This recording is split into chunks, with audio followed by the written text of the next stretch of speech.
आखिर कैसे हुआ घटोत्कच का जन्म और नामकरण।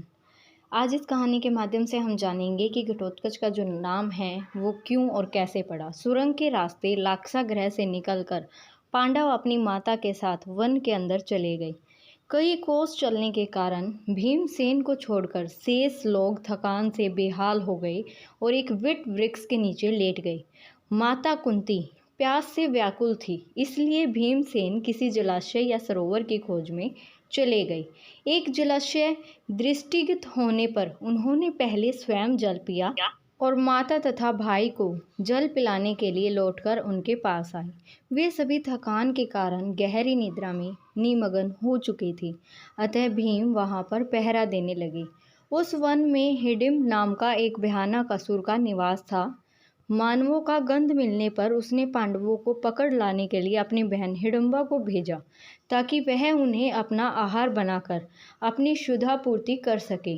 वहां पर पहुंच कर हिडिंबा ने भीमसेन को पहरा देते हुए देखा और उनके सुंदर मुखारविंद तथा बलिष्ठ शरीर को देखकर उन पर आकर्षित हो गई। उसने अपनी राक्षसी माया से एक अपूर्व लावण्यमयी सुंदरी का रूप बना लिया और भीमसेन के पास जा पहुंची। भीमसेन ने उससे पूछा, हे सुंदरी, तुम कौन हो और रात्रि में इस भयानक वन में अकेली क्यों घूम रही हो?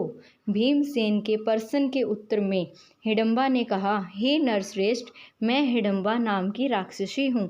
मेरे भाई ने मुझे आप लोगों को पकड़कर लाने के लिए भेजा है, किंतु मेरा हृदय आप पर आकर्षित हो गया है तथा मैं आपको अपने पति के रूप में प्राप्त करना चाहती हूँ। मेरा भाई हिडिंब बहुत दुष्ट और क्रूर है, किंतु मैं इतना सामर्थ्य रखती हूँ कि आपको उसके चुंगल से बचाकर सुरक्षित स्थान पर पहुँचा सकूँ। इधर अपनी बहन को लौटकर आने में विलंब होता देखकर हिडिंब उस स्थान में जा पहुँचे जहाँ पर हिडिंबा भीमसेन से वार्तालाप कर रही थी। हिडिंबा को भीमसेन के साथ प्रेमालाप करते देखकर वह क्रोधित हो उठा और हिडिंबा को दंड देने के लिए उसकी ओर झपटा। यह देखकर भीम ने उसे रोकते हुए कहा, रे दुष्ट राक्षस, तुझे स्त्री पर हाथ उठाते लज्जा नहीं आती?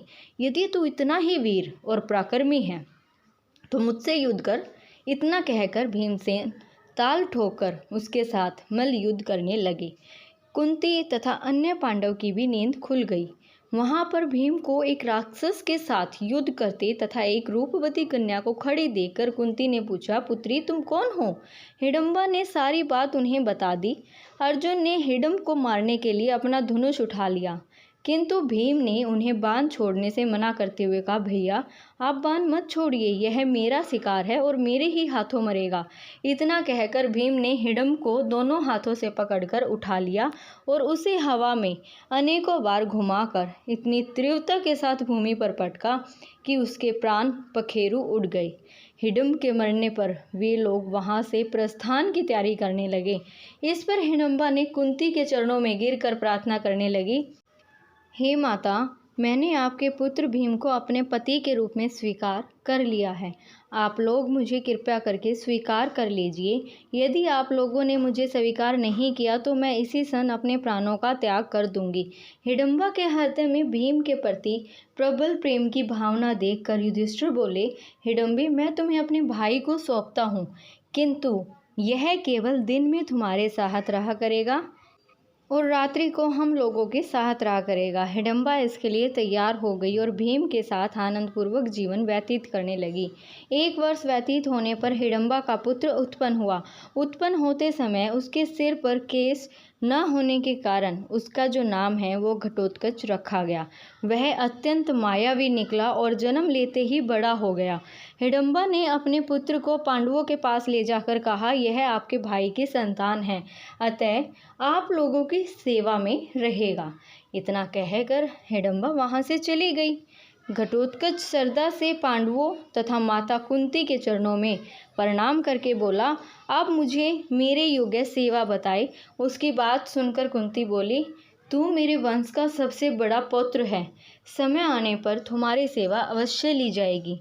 इस पर घटोत्कच ने कहा, आप लोग जब भी मुझे स्मरण करेंगे मैं आप लोगों की सेवा में उपस्थित हो जाऊंगा।